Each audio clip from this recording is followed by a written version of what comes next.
Olha como é que tá dando aqui errado aqui minha queima, dá só uma olhada nisso. Pouco de tijolo branco, meu tijolo é branco, e a maioria dessa base aqui, ó, olha como é que tá, ela saiu requeimada, entendeu? Então é uma queima completamente desastrosa.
Olá pessoal, para quem não me conhece, o meu nome é Harald Bleselbauer.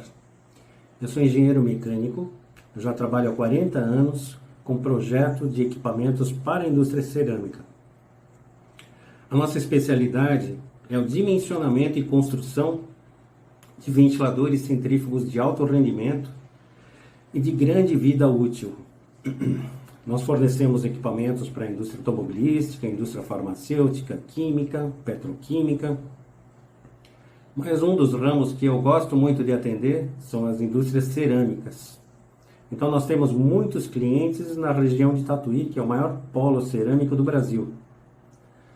Bom, e muitos dos nossos clientes têm substituído seus fornos tipo abóbada, né, são os fornos de alvenaria, por fornos metálicos, né, um forno móvel, que é um forno que tem apresentado um resultado bastante satisfatório em termos de desempenho e em termos de consumo. No entanto, a utilização de chaminés acaba limitando essa produtividade e até a qualidade do produto produzido. Então, qual foi a nossa disponibilidade? Eu recebi a solicitação de um ceramista da região de Tatuí. Ele havia construído esse forno metálico, mas não ficou satisfeito com o desempenho desse forno, né? Ele falou, olha, é interessante por um lado, mas eu acho que nós poderíamos melhorar essa situação de queima. E ele me pediu então que estudasse esse caso. Depois de algum tempo estudando esse caso, nós definimos um equipamento, tá, apropriado para as condições de operação da cerâmica dele.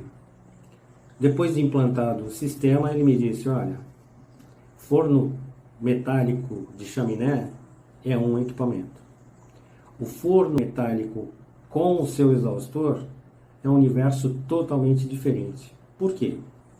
Porque eu passo a dominar a queima de acordo com a minha necessidade, de acordo com a carga, de acordo com as características do material que estou produzindo. Então, passou-se a estudar mais profundamente esse processo e nós criamos então um protocolo que é fornecido para cada um dos nossos clientes na operação desse sistema. Bom, atualmente nós já estamos na 5ª geração desses ventiladores e temos aprimorado, né, o desempenho, porque nós mudamos características geométricas, aprimoramos o rotor, e um ventilador basicamente ele vai produzir um alto rendimento ao sistema onde ele está acoplado, desde que ele esteja no melhor ponto da curva característica. Então, a instalação tem que ter uma curva e ela vai se cruzar com a curva característica do ventilador no melhor ponto de desempenho. Então, eu posso ter o que é um ventilador de alto rendimento? É um ventilador que apresenta um rendimento, uma eficiência energética por volta de 80%, tá? Pode ter variações de 70%, 80%, mas ele está encaixado, tá? Ele foi dimensionado para a aplicação a que ele foi destinado. Então ele apresenta um baixo consumo. Eu posso pegar esse mesmo ventilador, exatamente igual, todas as características dimensionais iguais e tal, e adaptá-lo a uma outra situação, num outro forno metálico. Eu posso produzir um aumento de consumo dele de 500%. Isso porque o ponto do segundo sistema é um ponto diferente de trabalho. E houve um deslocamento do ponto de rendimento desse equipamento. Só para vocês terem ideia, o rendimento de um ventilador se assemelha a uma parábola. Então ele tem aquela subida, depois uma descida. O ponto central é o ponto de máxima eficiência. Só que toda vez que eu instalo esse mesmo equipamento numa outra instalação, tá, que tem um ponto diferente, eu desloco esse ponto de trabalho do ventilador para um outro ponto. Só que quando eu desloco ele tanto para o lado direito quanto para o lado esquerdo, ele tem uma queda acentuada no rendimento, porque a parábola, vocês sabem que ele tem uma inclinação muito grande e depois ele cai. Então esse deslocamento lateral do ponto de trabalho, ele é totalmente indesejável. Tá? Então por isso que eu tenho, por exemplo, clientes trabalhando com um motor de 15 cavalos, e observei que algumas empresas adaptaram outros ventiladores a esse tipo de demanda. Estão usando um motor de 60 cavalos com consumo pleno do motor, para ter uma produção sensivelmente maior, de 80 para 100 mil peças. Então, se eu for calcular o consumo energético de um sistema, tá? De dois sistemas distintos, visualmente semelhantes, eu vou perceber que um consome 50 cavalos a mais, ou seja, 5 vezes mais energia. Qual é o custo anual dessa energia? Vocês podem colocar aí anualmente mais de 100 mil reais, com certeza. Então, o ventilador ele é de alto rendimento só numa situação? Exatamente. É isso que acontece. E o que nós projetamos? Nós calculamos todas essas variáveis e projetamos um equipamento que naquela situação vai apresentar a melhor eficiência. Por isso que nossos equipamentos apresentam um baixo consumo energético. A menos que você tenha, tá, uma necessidade de jogar 100 mil reais no colo do seu fornecedor de energia elétrica. Eu acho que ninguém tem essa disponibilidade, né, ou essa disposição. Então, esse é um aspecto muito importante. Outro aspecto importante é a construção do equipamento. Nós construímos um equipamento que vai produzir uma vida útil de 15 a 20 anos. Porque nós estamos vendendo uma solução para o nosso cliente. Eu não posso me dar o luxo de fabricar um equipamento que daqui a 6 meses, 1 ano, o meu cliente está me ligando. Olha, seu equipamento deu problema. Eu estou na mão agora, e agora? Tá? Isso não pode acontecer, porque o cliente ele tem uma necessidade de consumo, tá? de produtividade que é contínua. Eu não posso simplesmente dizer para ele, olha, nós vamos fabricar uma peça de reposição para você, vai demorar 45 dias e enquanto isso você para o seu sistema. Tá? Então nós precisamos ter um sistema confiável. Tá? Existem algumas adaptações que têm sido feitas, por exemplo, carcaças de alvenaria. Qual é o problema de uma carcaça em alvenaria? Em primeiro lugar, a rugosidade.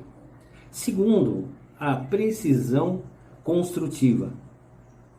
Tá? E depois, existem detalhes construtivos dentro da carcaça que não são replicáveis em alvenaria.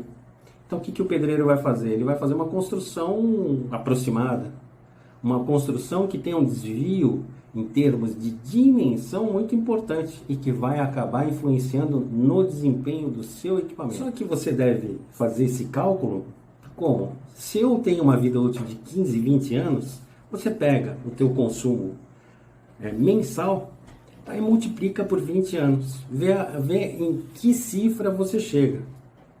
Tá? Eu vejo que a racionalização no consumo de energia, no consumo de combustível, enfim, na produtividade do sistema é um fator muito importante, tá? E que todo ceramista deve observar essa questão.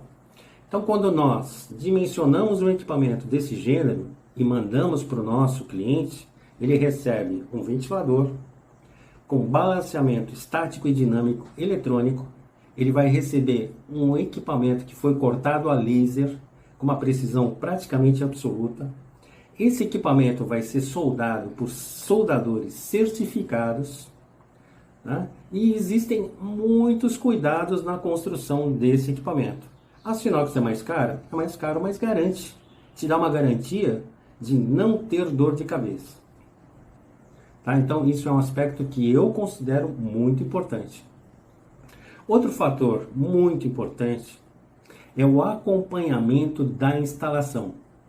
Bom, quando você compra o nosso equipamento, você vai receber uma planta, tá, de uma construção em alvenaria que vai ser utilizada para a adaptação do nosso equipamento. Então, você previamente, antes da chegada do equipamento à sua empresa, você vai receber essas plantas para fazer essa construção. E aí, você já pode preparar isso, porque logo na chegada do equipamento à sua empresa, você vai receber junto com o equipamento todos os adaptadores. Adaptador na saída, adaptador na entrada. Esses adaptadores são chamados de juntas flexíveis, eles são fabricados em aço inoxidável com um tecido de manta cerâmica, tá? Que garante aí que não haverá transmissão de nenhum tipo de vibração para sua estrutura em alvenaria. Tá? Se a gente for analisar uma estrutura de alvenaria associada a um ventilador, que é uma estrutura dinâmica, essa estrutura dinâmica vai sempre impor uma vibração. E a gente sabe muito bem que estruturas rígidas de alvenaria não convivem bem com vibrações. Por dois motivos. Isso vai criar uma trinca e também um movimento de expansão com a temperatura e retração com o resfriamento, porque ciclos são variáveis. Né? Eu tenho um ciclo de temperaturas que vão subindo no esquente e chegam ao pico na queima em fogo forte. Depois eu tenho o resfriamento dessas estruturas. Existem casos onde a pessoa construiu um forno metálico numa área muito distante do seu secador, então inviabiliza essa conexão.